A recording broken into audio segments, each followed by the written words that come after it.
I only meant to stop by for a moment, but the way she looked at me, the way her voice softened when she asked me to stay, I knew I was already lost. I hadn't planned on staying. Honestly, I hadn't even planned on more than a quick stop at her place. It was one of those evenings where I thought I'd just drop something off, exchange a polite hello, and head back out into the night. But life has a strange way of reshaping even the simplest intentions. The moment she opened the door, I felt something shift. She greeted me with that calm, knowing smile of hers, the kind of smile that didn't feel rehearsed or polite, but warm, genuine, like she had been waiting for me all along. Her hair was swept loosely over her shoulders, and the soft glow of the light behind her framed her in a way that made me pause.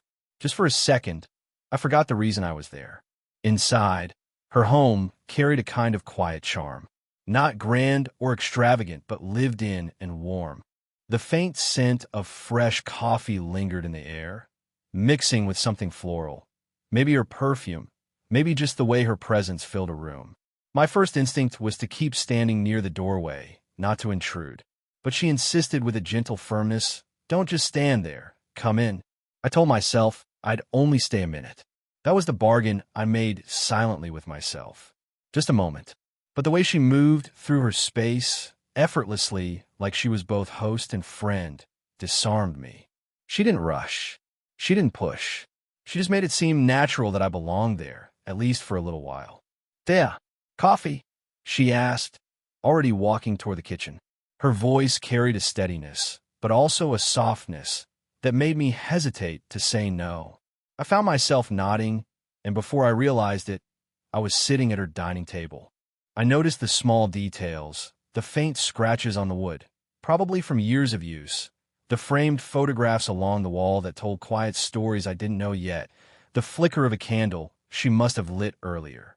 Every little thing spoke of someone who lived fully, who carried time with a kind of grace I hadn't seen before. When she returned with 2 cups, she placed one in front of me. Our fingers brushed lightly when she slid it across the table. It wasn't much, just the accidental touch of skin, but even that small contact held a weight I couldn't quite explain. I caught myself glancing at her hands as she sat down, elegant yet strong, the kind of hands that looked like they'd held both joy and loss in equal measure. I sipped slowly, more to buy time than for the taste itself. The minutes stretched quietly, like the universe was in no rush to move forward. And that's when I realized I was already staying longer than I meant to. Not because of courtesy, not because of tea, but because something about her presence felt like gravity, subtle, invisible, and impossible to resist. I kept telling myself I wouldn't stay long. Just 1 cup of tea, maybe a polite conversation, and then I'd be on my way. But time has a funny way of bending when you're sitting across from someone who makes the room feel alive. She sat opposite me, the steam from her cup rising between us like a soft veil. Every so often, she would tuck a loose strand of hair behind her ear or tilt her head slightly as I spoke, as though she were genuinely listening to every word. It wasn't the kind of distracted politeness most people offer in casual conversation. No, she listened in a way that made me feel like what I said actually mattered. I don't even remember how we got started. One moment I was answering her simple question, "How has your week been?" And the next, I was telling her things I didn't usually share. Small frustrations, quiet hopes, thoughts that usually stayed locked away in the back of my mind. And she responded not with judgment or advice, but with laughter, nods, and those quiet pauses where her eyes softened, as if she understood more than I had said out loud. Minutes slipped into what must have been an hour, though I couldn't bring myself to check the clock. Outside, the evening had shifted. I could hear the faint patter of rain against the windows, a steady rhythm that only made the inside feel warmer. The world beyond her walls was fading, becoming less urgent, less important. She rose to refill my cup, and as she set it down, her hand brushed mine again. This time, not by accident. Or at least, that's how it felt. Her fingers lingered, light and fleeting, but enough to send a ripple through me. I caught her gaze for a moment, and there was something unspoken there.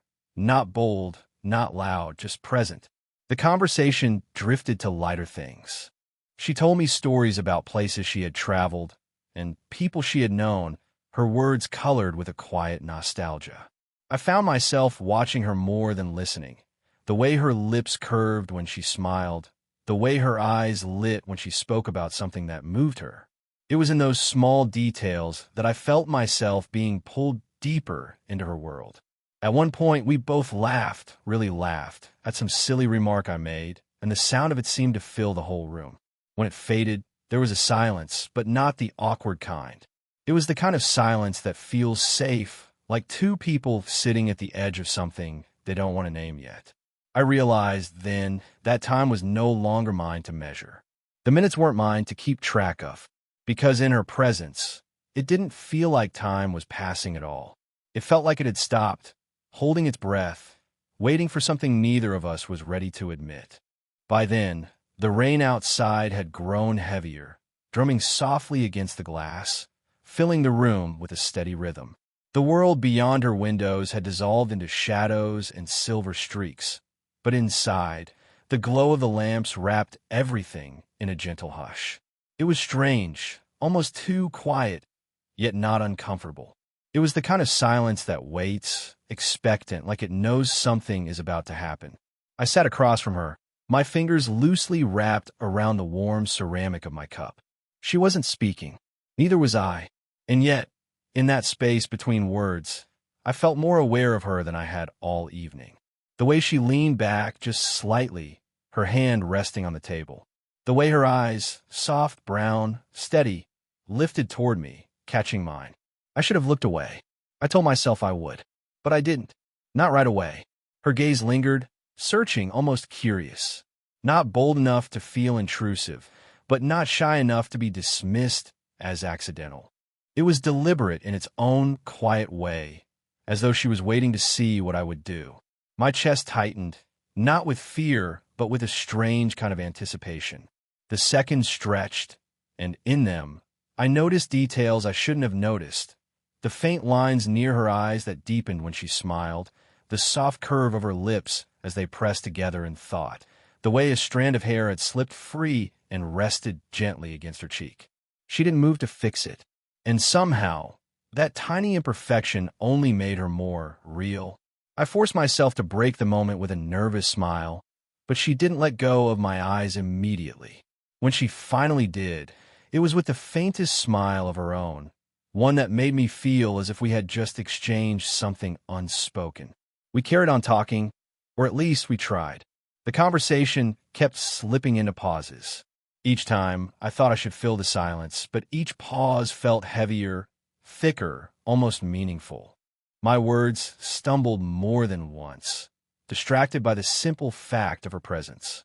At one point, she leaned forward to set her cup down, and her hand rested close to mine on the table.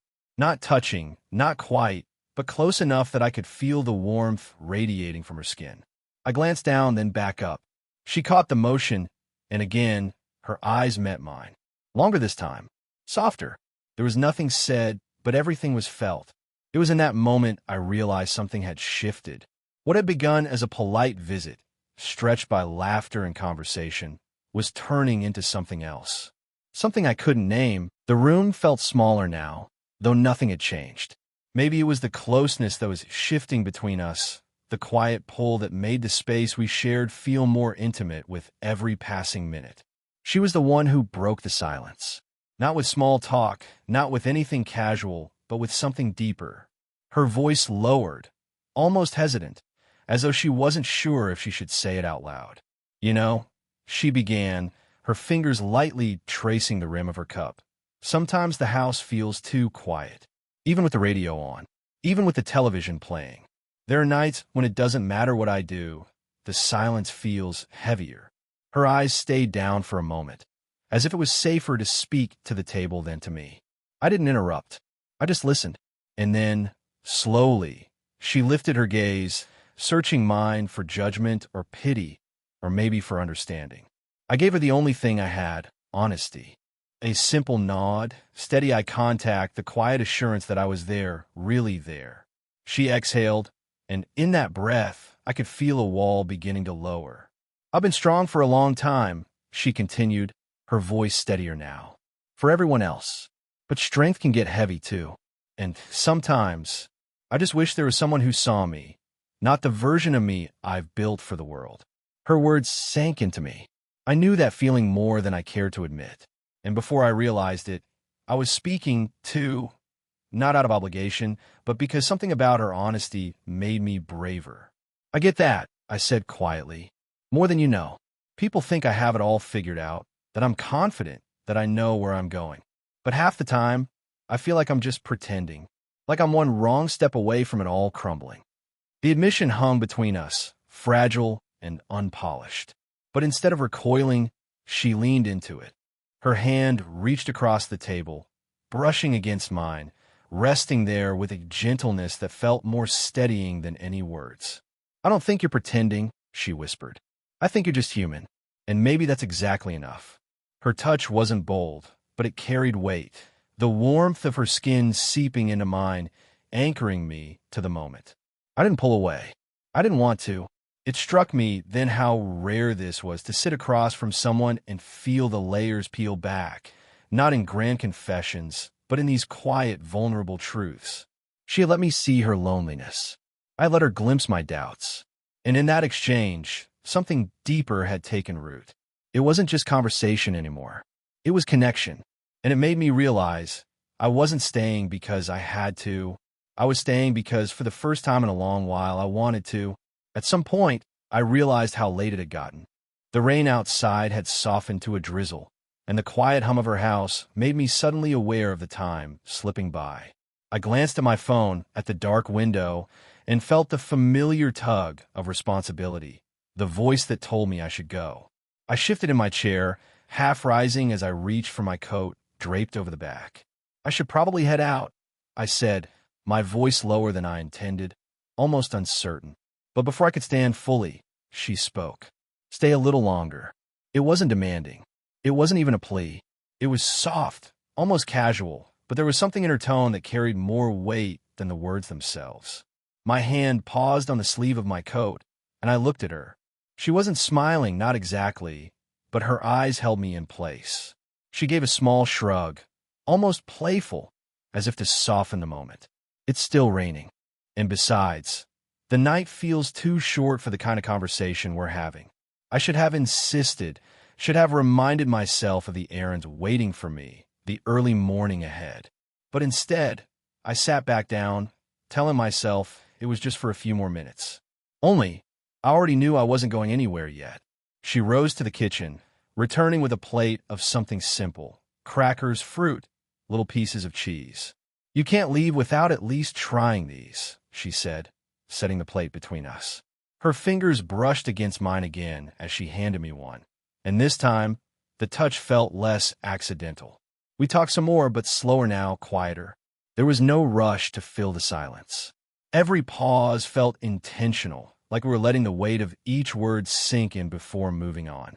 At one point, I caught myself studying her.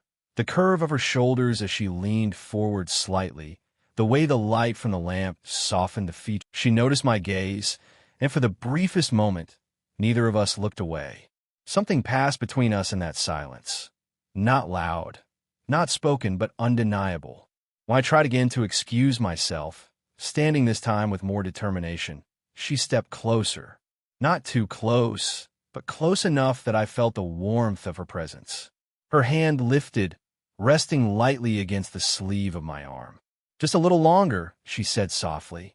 The touch was so light, so gentle, but it carried more force than any words could. My resolve faltered. How could I walk out when she asked like that? When her voice carried not just charm, but a quiet vulnerability, as though she didn't want the night to end either. I sank back down, the decision no longer mine. And in that moment, I realized it wasn't politeness that kept me there. It wasn't the tea or the rain or even the laughter. It was her. Leaving felt wrong because being near her felt right. The night had settled into that stillness that comes just before midnight, when the world outside grows hushed and time feels suspended. Inside, her living room glowed softly with the light of a single lamp, its amber warmth wrapping everything in a kind of intimacy I hadn't expected to find. We had drifted from the table to the couch, almost without thinking, as though the night itself had guided us there. She set a blanket across the back of the cushions, and when I sat down, she pulled it lightly over both our laps. "It's a bit chilly," she said casually, though her tone carried more warmth than her words. I could feel the heat of her shoulder against mine, just barely brushing, but enough to make me aware of every inch of space and every inch of closeness between us. I tried to focus on the music she had put on in the background, soft and low, but the sound only made the silence between us feel more profound. We didn't speak much now. Our words had slowed, as though we'd already said everything important and were simply letting the quiet do the rest. But silence with her didn't feel empty. It felt like a language of its own. At one point, she shifted slightly, and her hand rested near mine on the cushion. Not touching, but close enough that I could feel the warmth radiating from her skin. My own hand twitched with hesitation, the kind of nervous energy that comes from wanting to reach out but fearing what it might mean. She noticed. I could tell she noticed.